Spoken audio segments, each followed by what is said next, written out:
I'm giving the Philippines Football League a £1.4 billion TV deal. Then I'm going to simulate 100 years into the future to see how good the Philippines Football League can become. So I've gone through and I've given each club in the Philippines a £200 million individual TV deal that renews every year.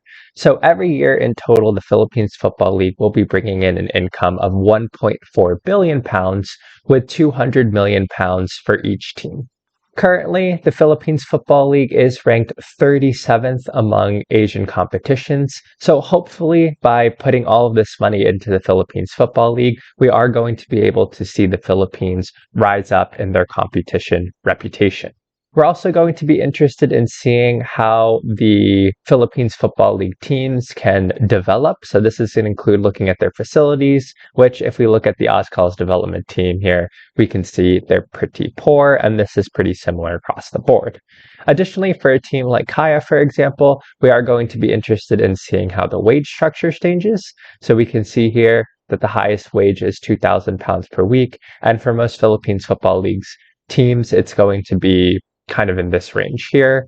So we're going to see how that might increase. And finally, we're also going to be interested in looking at the different transfers, which we don't have any at the moment, but we're going to be seeing how much, £1.4 billion being pumped into the league, whether or not Philippines Football League teams start to spend a lot more money for players, hopefully to bring in better players and help their competition reputation increase significantly.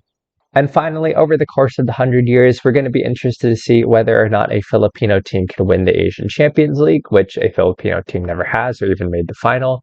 And we also have the Asian Confederations Cup, which is kind of like the Europa League. It's the kind of second tier competition. So we're also going to see whether a Philippines Football League team can win some kind of Asian continental competition.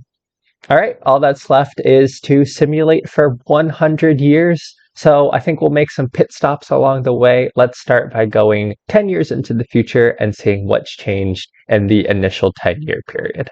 Welcome back. We are 10 years into the future on July 1st, 2032. I'm not really expecting much to have changed at this point, but let's see what we've got. So looking at the Philippines Football League, all right, we started off at 37th in competition reputation, and we have steadily climbed to 25th now in competition reputation. That's a pretty significant increase from previously. Let's take a look at some of the transfers over the last 10 years, and overall, it doesn't seem like the Philippines are spending a whole lot of money. If we sort by fee, there's really the most being spent is that, wow, 275,000, but otherwise, we haven't really even broken 50K. So that £275,000 looks like an outlier. Is he any good?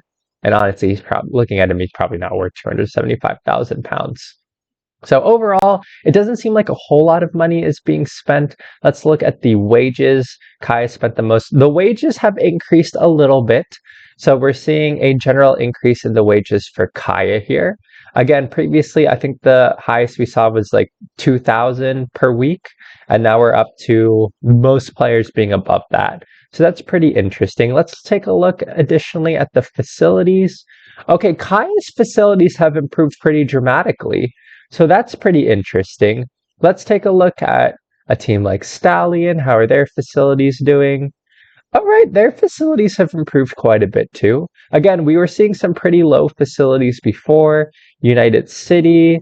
Oh, they're okay. So maybe a few of the clubs have improved their facilities. Cebu Football Club. Let's look at their facilities. Better, but not great.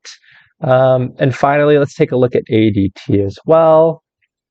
So we're seeing an improvement in facilities. They're steadily getting better. They're not good yet, but they are steadily getting better. So that is good to see. We are at an early stage here. Let's see who's kind of winning the competition.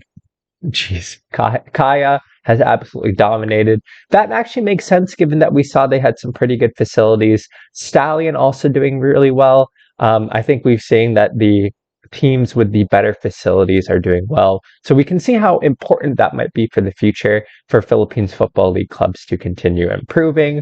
And I think the last thing we're going to look at right now is we have 10 seasons. Has anything happened in Asian continental competition? So beginning with the Asian Confederations Cup, I don't see anything here. It doesn't look like a Filipino club has made the final or been a runner-up. And finally, let's look at the Asian Champions League. I think the only entrant would be Kaya and United City. But let's look at the past winners. And sure enough, nothing of the sort yet. But this is only 10 years into the future. I wasn't expecting much at this point. Let's jump 50 years into the future from the beginning of the save. This should give enough time for our Filipino football clubs to be able to use that money, spend it on players, improving their facilities, etc. So let's jump forward 50 years into the future and let's see where we are at that point in time. All right, welcome back. We are in 2072. Let's see what's up with the Philippines Football League at this point in time. All right, and the Philippines has made a massive jump up in competition reputation. We're now at 17th, and it looks like we got as high as 13th 2 years ago, but we've steadily dropped the past 2 seasons. But that bodes well for teams doing better in Asian continental competitions. So we do have a big increase in our competition reputation. Looking at the past winners, Stallion has done really well recently, but otherwise, geez, Kaya has pretty much won it every year. My word. Oh my God. All right. So Kaya, clearly the best team along with Stallion and United City finishing in third. Let's look and see. So let's look at Stallion. Let's look at those club details. Look at the facility. The facilities are much better. They could still improve, but really good training and youth facilities. We're getting towards world class, but those are excellent. And let's look at their finances. They have, what is that, over £1 billion in the bank balance? Is that what I'm seeing there? They have over £1 billion in the bank balance. They have a huge transfer budget. Surely they're spending some of that money. Let's look at the senior squad. And the wages are much higher. This is kind of what we're expecting to see as far as, but are they spending, what will be important is, are they, the players are better, but I don't know if this guy's worth £90,000 if I'm going to be honest. And they have a fringe player who's their second highest earner. So they're spending a lot more money. Teams are definitely bringing in higher quality players. I just don't know if their money to quality value is great. Let's also look at Kaya, see what they've been up to. So let's actually start off with their facilities. The facilities are pretty good. I don't know if they're as good as Stallions, but they're definitely improving. They could be better given the amount of money they have, all things considered. They're also spending a lot of money. I don't know if they're spending as much as Stallion was. And this guy's not very good. He is not worth £61,000 per week, and he's making almost triple what their second highest earner is making. They're spending a lot more money. I don't know if it's going to the best places, though. United City's facilities are kind of disappointing, actually. They're also spending a lot of money. Is this guy any good? Okay, that's a little bit disappointing. Finally, let's take a look at Oscal's development team. We looked at them a little bit earlier. Their facilities are better. I think they could improve over time, certainly.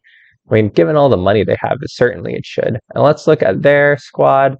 Their wages definitely aren't as high, and their players aren't very good either. Wow, £25,000 for, I mean, this guy's like Vanarama National League level. All right, so this is really interesting because £1.4 billion TV deal, all the teams have a lot of money. And other than Stalin and Kaya, I don't know if the teams have improved their facilities as much as they could. And certainly they're spending a lot more money on player wages, but I don't know if that increase in player wages has led to a huge improvement in the quality of the league. Let's also look at some transfers over the past few years. We do have £9.25 million last season to Stallion. And they actually have 2 over $1 million. Again, they're not spending a whole lot of money, all things considered, but that is much more money than we saw at the beginning. 1.4 million there. They're really not, other than that one transfer, I mean, just looking at the highest ones here, they're really not putting out a lot of money for players. I'm going to assume that's because their reputation isn't very high. If we look at, for example, Stallion's reputation, it's only 49.24. That the highest you can go is 10,000.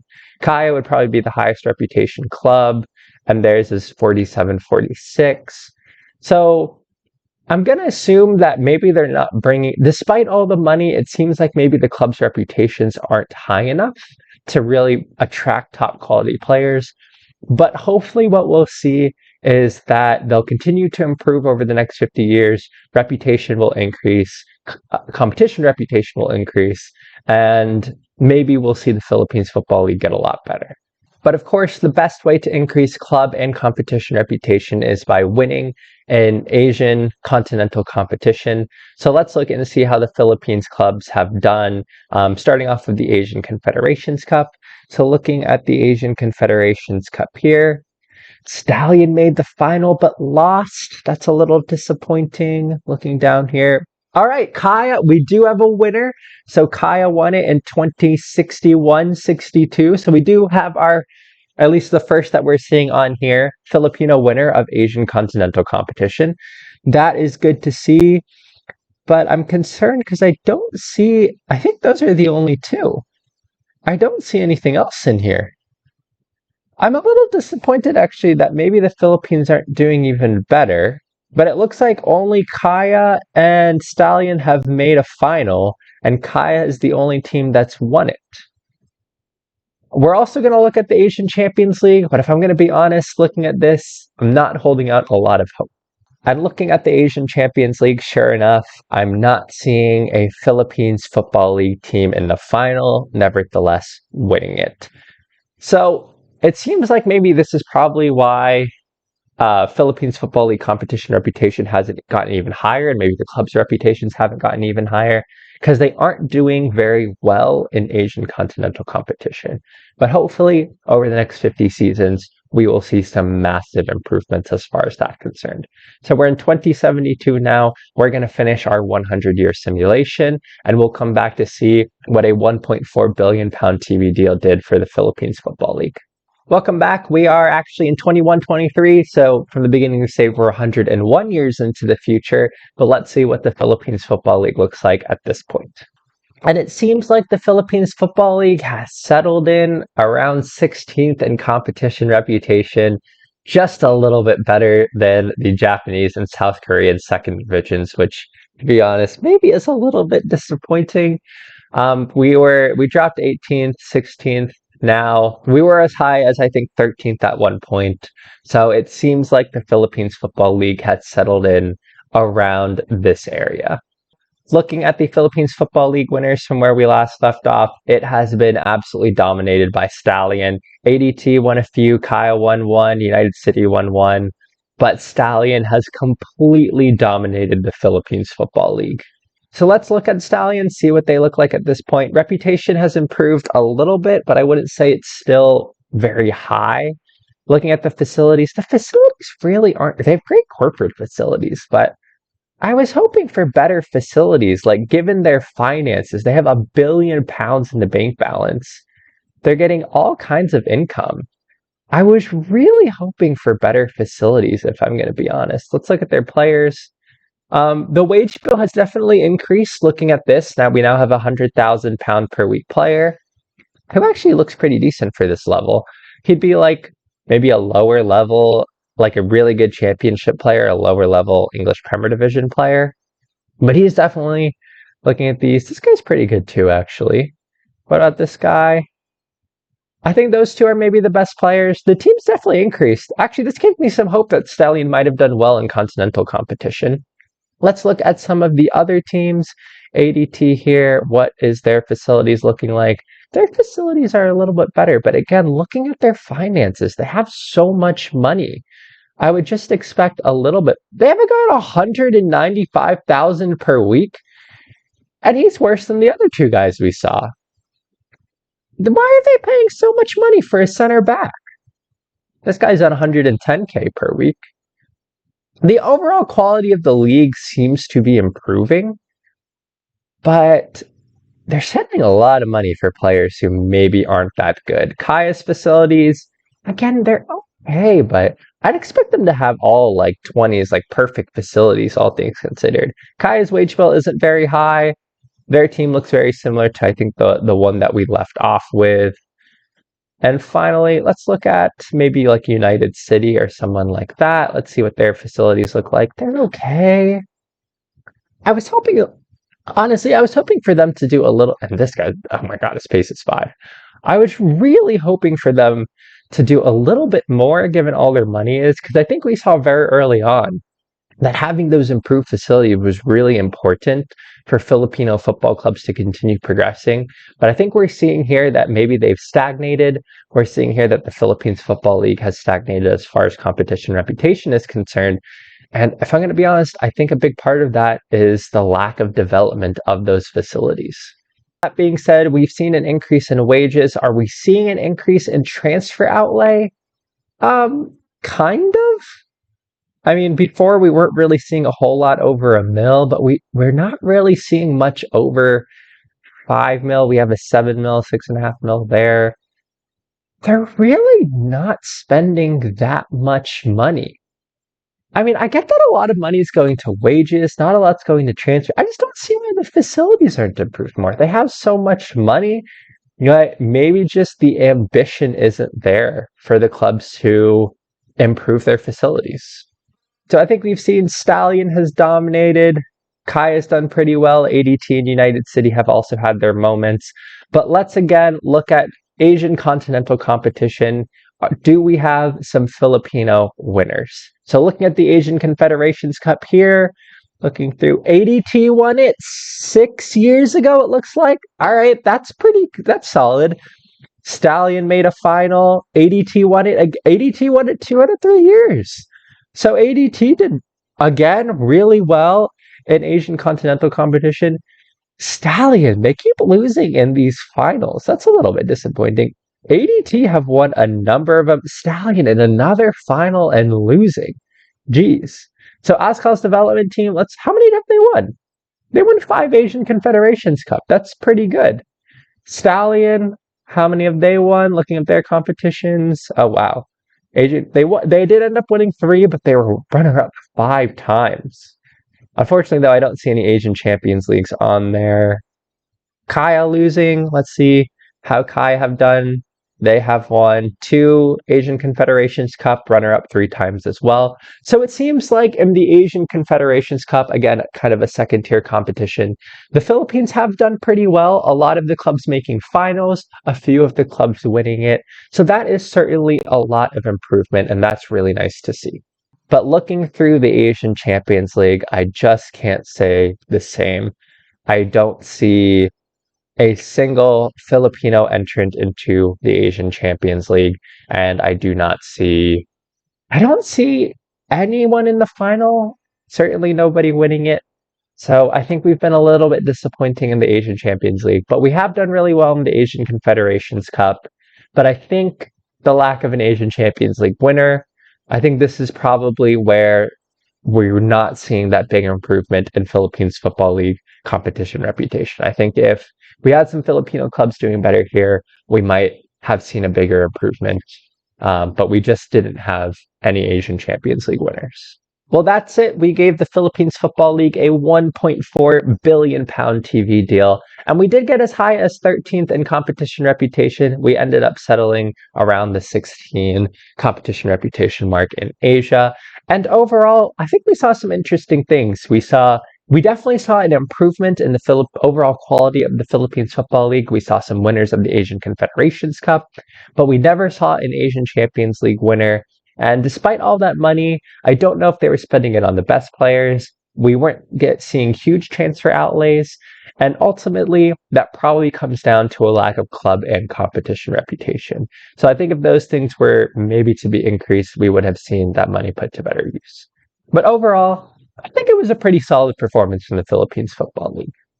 Well, with that, thank you for watching this video. I hope that you have enjoyed it. I hope that you all are having a wonderful week, and I will see you all in the next video. Bye.